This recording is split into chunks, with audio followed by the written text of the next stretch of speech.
मेरा मुल्क मेरा देश मेरा ये वतन, शांति का उन्नति का प्यार का चमन। मेरा मुल्क मेरा देश मेरा ये वतन, शांति का उन्नति का प्यार का चमन। इसके वास्ते निसार है मेरा तन मेरा मन। ऐ वतन ऐ वतन ऐ वतन, जाने मन जाने मन जाने मन। ऐ वतन ऐ वतन ऐ वतन, जाने मन जाने मन जाने मन। मेरा मुल्क मेरा देश मेरा ये वतन, शांति का उन्नति का प्यार का चमन।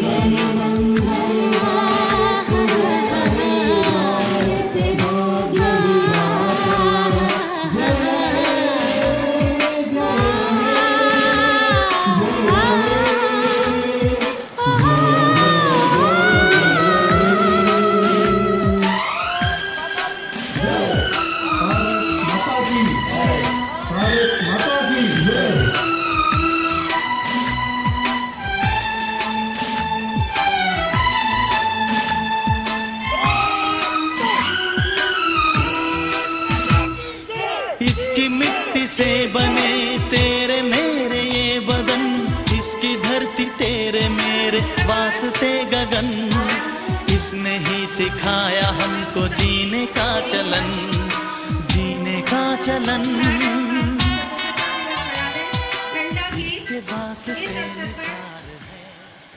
सभी गाएंगे एक साथ।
एक साथ सब मिल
ये भारत बनता है, वो भारत की क्या इसके लिए भारत बनता है।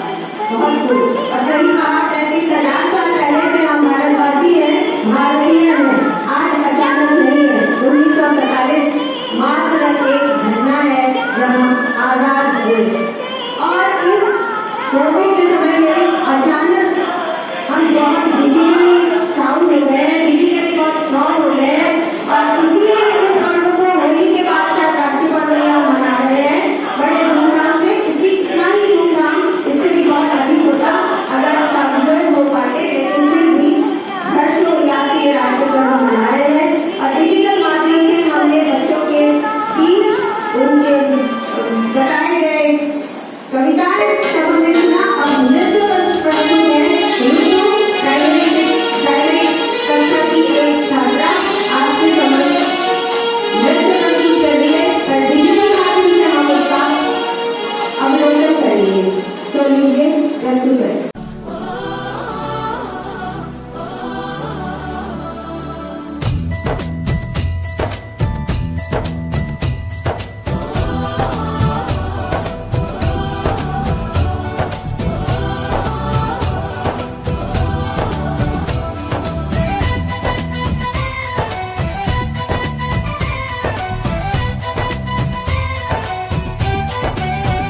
यहाँ हर कदम कदम पे धरती बदले रंग, यहाँ की बोली में रंगोली सात रंग। यहाँ हर कदम कदम पे धरती बदले रंग, यहाँ की बोली में रंगोली सात रंग।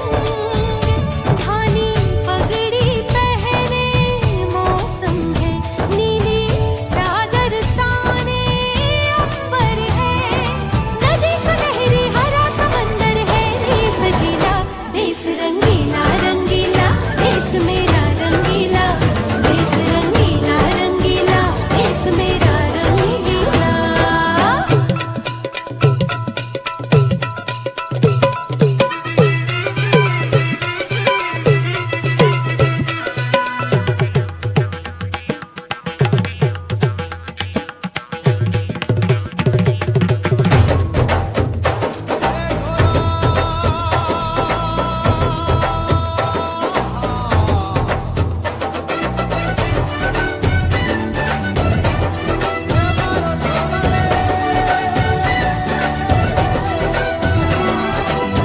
इश्क का रंग यहाँ पर गहरा, चढ़ के कभी ना उतरे, सच्चे प्यार का ठहरा सा रंग, छलके पर ना बिखरे।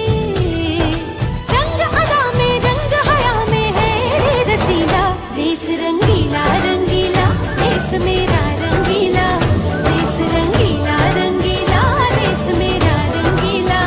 यहाँ हर कदम कदम पे धरती बदले रंग, यहाँ की बोली में रंगोली सात रंग।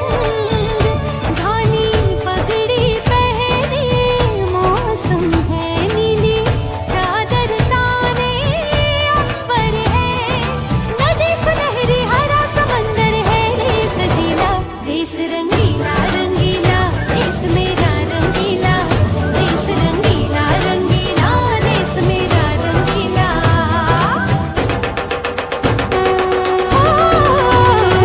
रंगीला रंगीला, देश मेरा रंगीला, देश रंगीला रंगीला, देश मेरा रंगीला, देश रंगीला रंगीला, देश मेरा रंगीला, देश रंगीला रंगीला, देश मेरा रंगीला।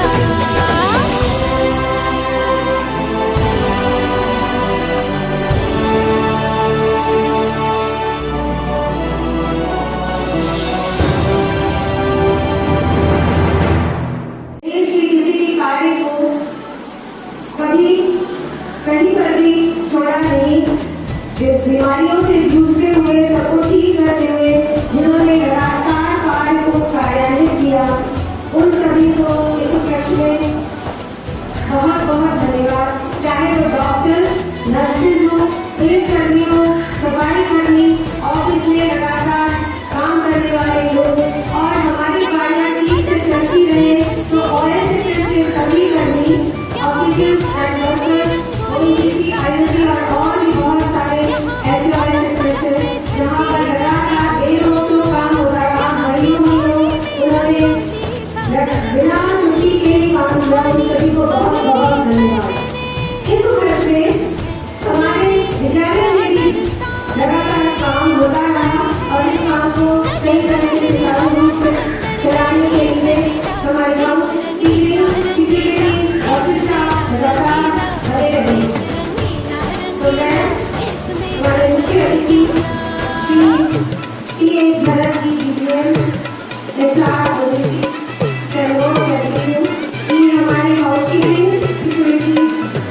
प्रिंसिपल सर को आमंत्रित करती हूँ कि इन लोगों को जरा आप अपने कर कमरों से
उपाय में दिया है, शायद कोई पश्चिमी औषधीय प्रणाली दे पाए।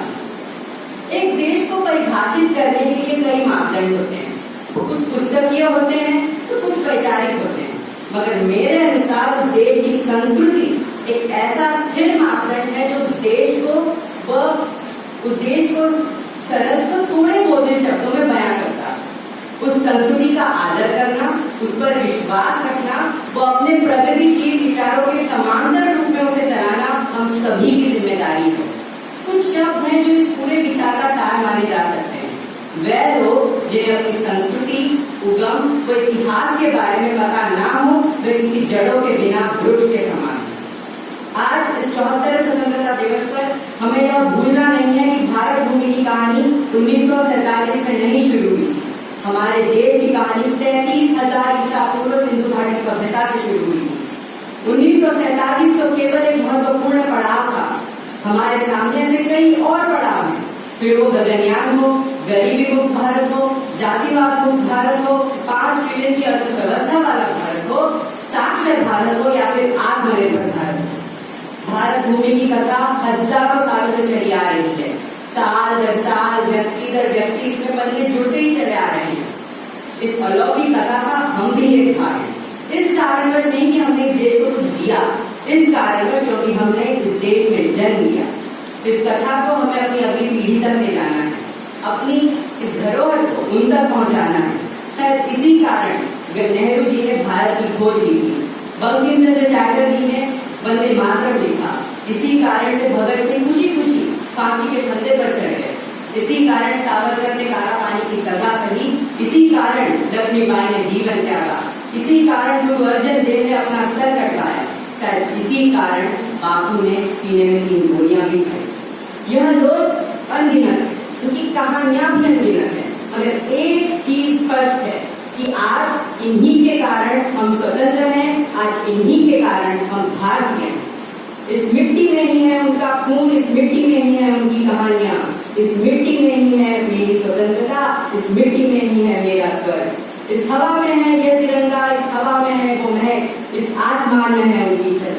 केवल आसमान में नहीं, हर भारतीय की पलकों पर है। वो भारत ही क्या जिसमें इनकी कहानी न हो, वो भारत ही क्या जिसमें गंगा का पानी न हो, वो भारत ही क्या जिसमें इसकी संस्कृति न हो, वो भारत ही क्या जो एक न हो, वो भारत ही क्या जिसमें हर भारतीय के दिल में भारत हो। धन्यवाद। जय हिंद।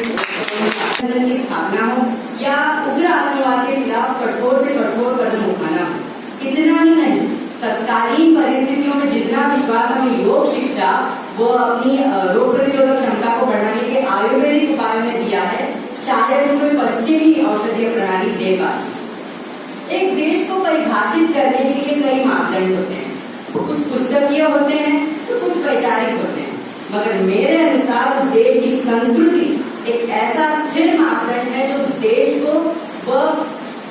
को सरल तो थोड़े बोझिल शब्दों में बयां करता है। उस संस्कृति का आदर करना, उस पर विश्वास रखना, वो अपने प्रगतिशील विचारों के समांतर रूप में उसे चलाना हम सभी की जिम्मेदारी है। कुछ शब्द हैं जो इस पूरे विचार का सार माने जा सकते हैं।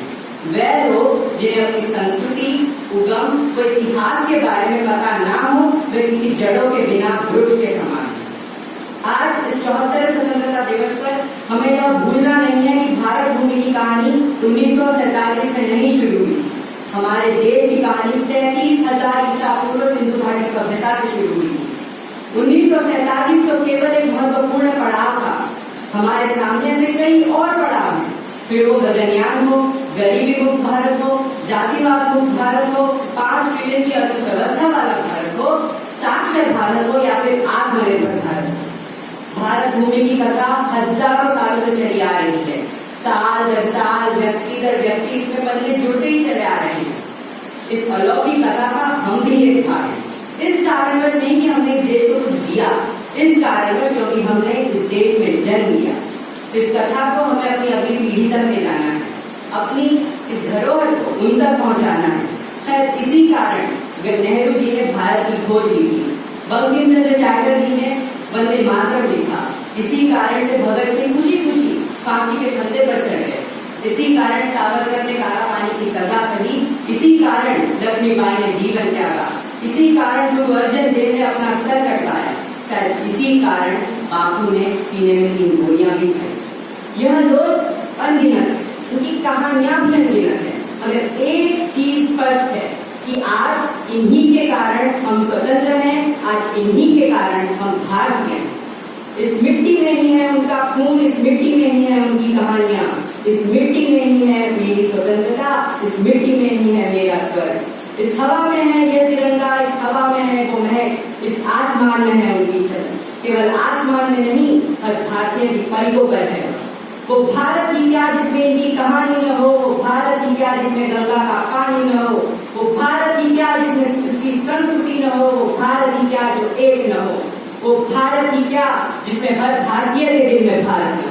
धन्यवाद। जय हिंद। आधारित कविता लेकर प्रस्तुत है प्रेम प्रवीण खुटे, प्राइमरी का छात्र। ये अभी डिलीवर होगा, आप सभी सुनिए ये रिकॉर्डिंग। मैं जली हुई राख नहीं, मैं दीप हूँ जो मिट गया वतन पर, मैं वो सुप्रभात। आप सभी को स्वतंत्रता दिवस की हार्दिक शुभकामनाएं देते हुए मैं प्रेम प्रवीण कुटले कक्षा 4 का छात्र आप लोगों के समक्ष एक कविता प्रस्तुत करने जा रहा हूँ। तो लीजिए प्रस्तुत है कि काश मेरी जिंदगी में सरहद की कोई शाम आए, कि काश मेरी जिंदगी में सरहद की कोई शाम आए, कि काश मेरी जिंदगी मेरे वतन के काम आए, मेरे वतन के काम आए। ना खौफ है मौत का, ना आरज़ू है जन्नत की, ना खौफ है मौत का, ना आरज़ू है जन्नत की। बस जब कभी जिक्र हो शहीदों का, काश मेरा भी नाम आए, काश मेरा भी नाम आए। जब कोई पूछे मेरे बारे में तो मेरी एक पहचान लिख देना, उठाना मेरा कमांडो ट्रिगर और छाती पर हिंदुस्तान लिख देना, छाती पर हिंदुस्तान लिख देना। जब कोई पूछे ये पागल था कौन, तो क्रांतिकारियों का चेहरा और इंकलाब का नाम लिख देना, और जो बचा हो जिसमें लहू वो निकालना, और जमीन पर माँ तुझे सलाम लिख देना, माँ तुझे सलाम लिख देना। उसका ये स्वप्न पूरा होता है और उसे खत आता है, उसे कश्मीर जाना है, सीमा पर डट कर दुश्मनों से लड़कर आना है। चलेगी सांस जब तक ये उनको ये मंजर दिखाना है, अब तिरंगा लहराना है या उससे लिपट कर ही घर आना है, उससे लिपट कर ही घर आना है। वह कश्मीर जाता है, लड़ता है, आखिर दम तक लड़ता है, उसने हार नहीं मानी और अंत में उसने तिरंगा लहरा कर दे दी अपनी जान की कुर्बानी, अपनी जान की कुर्बानी। तिरंगे में लिपटी लाश उसकी घर आ गई, सिर उठी हवाएं, उदासी छा गई, उदासी छा गई। तिरंगे में लिपटा खत उसकी माँ को दिख गया, मरता हुआ जवान उस खत में लिख गया, उस खत में लिख गया। बलिदान को आंसुओं से धोना नहीं है, बलिदान को आंसुओं से धोना नहीं है, पर तुझे कसम है माँ अब रोना नहीं है, अब रोना नहीं है। पगडंडी हो गई है तो मैं तेजी से भागता, अजी माँ सुनने को कहानी में रातों को जागता, पर माँ ये क्या से क्या हो गया, बिन सुने कहानी तेरा लाल सो गया, तेरा लाल सो गया। बहन को कहना याद ना करे, किस्मत को कोसे ना पर याद ना करे। भाई बनकर मैं अगली बार आऊंगा, सुहाग वाली चुनरी भी इसके लिए लाऊंगा, इसके लिए लाऊंगा। भले अब भाई और बहन में मेरे होना नहीं है, पर तुझे कसम है माँ अब रोना नहीं है, अब रोना नहीं है। अजी ना हिंदुओं से ना मुसलमानों से, अजी ना हिंदुओं से ना मुसलमानों से इस मुल्क को तकलीफ है गद्दार और बेईमानों से, इस मुल्क को तकलीफ है गद्दार और बेईमानों से, जिसे हम हार समझ बैठे गला अपना सजाने को, जिन्हें हम हार समझ बैठे गला अपना सजाने को, वही अब नाग बन बैठे हम ही को काट खाने को, हम ही को काट खाने को। अब मैं उनसे कहता हूँ कश्मीर की घाटियों में फुल हिंदुस्तान का खिलने वाला है, कश्मीर की घाटियों में फुल हिंदुस्तान का खिलने वाला है, क्योंकि एक एक आतंकवादी का सर धड़ से अलग होने वाला है, सर धड़ से अलग होने वाला है। बोलो भारत माता की जय, भारत माता की जय, भारत माता की जय, जय हिंद जय भारत। किसी से सहारा नहीं लेना, खुद पर यह विश्वास है, यह गुरूर नहीं, यह आत्मविश्वास है। सहमित्रा चंचल जी की ये पंक्तियां। नमस्कार, और इस 74वें स्वतंत्रता दिवस के शुभ अवसर पर मैं आप सभी को बधाई और शुभेच्छा देती हूँ। आज मैं पारमिता भट्टाचार्य आपके समक्ष आत्मनिर्भरता पर कुछ बताना चाहती हूँ। यह विषय इस समय की ज़रूरत है। आत्मनिर्भरता, इसका अर्थ क्या है? सीधे सरल सपाट शब्दों में अगर कहा जाए तो स्वयं अपना काम करना, कितनी भी मुश्किलें आए, दुख आए, पर अपने पैरों पर खड़े रहना आत्मनिर्भरता कहलाता है। आत्मनिर्भर व्यक्ति आत्मविश्वासी होता है, वह अपना कार्य स्वयं करता है, इसलिए उसे किसी भी चीज का कोई भी डर नहीं होता। वह शांत और संभ्रांत व्यक्तित्व का धनी होता है। वह अपना काम स्वयं करता है, इसलिए सही मायने में स्वतंत्र वही है, उसे कोई छल नहीं सकता। आज हम विगत कई 4 महीनों से डर डर के जी रहे हैं, अपने आप को घरों के अंदर बंद कर लिए हैं, कोविड न रह सकते हैं। ये विषाणु पर हमें एक अच्छी बात हमें बताया गया उसके द्वारा कि हम कितने ज़्यादा निर्भरशील हो गए थे औरों पर, दूसरे देशों पर। बड़े ही आनंदित होकर 1992 से लिबरलाइजेशन का जब दौर हुआ और सारी दुनिया भर से हमारे देश में चीज़ें आने लगी, आधुनिकता की दौड़ में आगे बढ़ने के लिए हम सभी ने उसका बहुत ही ज़्यादा उपयोग किया, उसको स्वीकार इतना लिया कि हमारे देश में बनने वाली अच्छी चीज़ों को भी नकार दिया। हमारे देश के कारीगर बेरोजगार हो गए, अपने कार्य छोड़कर दूसरी तरफ चले गए। हमें समझ में ही नहीं आया कि हम कब कितनी सारी चीज़ों पर अपने पड़ोसी देश पर आश्रित हो गए और अपने को धनी बनाने के बजाय उनको धनी बनाते गए। लेकिन समय आ गया है इस बारे में विचार करने का। बहुत ही अच्छा काम किया इस कोविड-19 ने कि हमें बता दिया कि ऐसा करते रहोगे तो पहले जैसे गुलाम थे अब फिर से बन जाओगे। जाग जाओ और सचेत हो जाओ। और हमारे नमक कानून तोड़ा आत्मनिर्भरता की एक बहुत ही बड़ी घटना है। उन्होंने 80 लोगों के साथ नमक कानून तोड़ने का बीड़ा उठाया था, लेकिन 5000 से भी अधिक जनसंख्या उनके साथ जुड़ती गई, उनके रास्ते में आती गई। महात्मा गांधी को समझ में बात आ गई थी कि आत्मविश्वासी व्यक्ति आत्मनिर्भर होता है और आत्मविश्वास बनाने के लिए आदमी के स्वस्थ होने पर उन्होंने बल दिया। स्वस्थ इंसान मनोबल अच्छा रखता है और अस्वस्थ इंसान का मनोबल गिरता है। अस्वस्थ इंसान गंदगी से पनपने वाले जीवाणु और विषाणुओं से त्रस्त होकर अस्वस्थ हो जाता है। इसलिए सफाई का उन्होंने भरपूर प्रचार किया। वो खुद अपने हाथों से सफाई करते थे और लोगों को बोलते थे कि आओ जुड़ो मेरे साथ। ये उनकी खास बात थी जो लोग उनके साथ जुड़ते गए। इस दौर में विगत कई वर्षों में हमारे प्रधानमंत्री श्री नरेंद्र मोदी जी ने भी स्वच्छता पर बहुत जोर दिया और स्वच्छता अभियान और शौचालय अभियान के ज़रिए हमारे भारतवर्ष में काफ़ी कुछ बदलाव लाया। स्वच्छता की ओर हम काफ़ी बहुत आगे बढ़ गए हैं। अब हर कोई सोचता है कि साफ रखना है, गंदगी इधर उधर फैलानी नहीं है।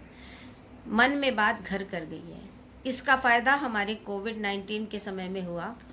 हाथ धोने की प्रक्रिया हर साल स्वच्छता अभियान के दौरान हम बच्चों को सिखाते रहे हैं और टीवी और अलग मास मीडिया के माध्यम से इसका प्रचार प्रसार लगातार होता रहा, जिससे कोविड-19 के समय सिर्फ हाथ धोइए 20 मिनट बाद 20 सेकंड के लिए, ये बात सबको बहुत जल्दी समझ में आ गई और बहुत ही ज़्यादा उन्होंने इसका पालन किया और अपने को स्वस्थ रखा।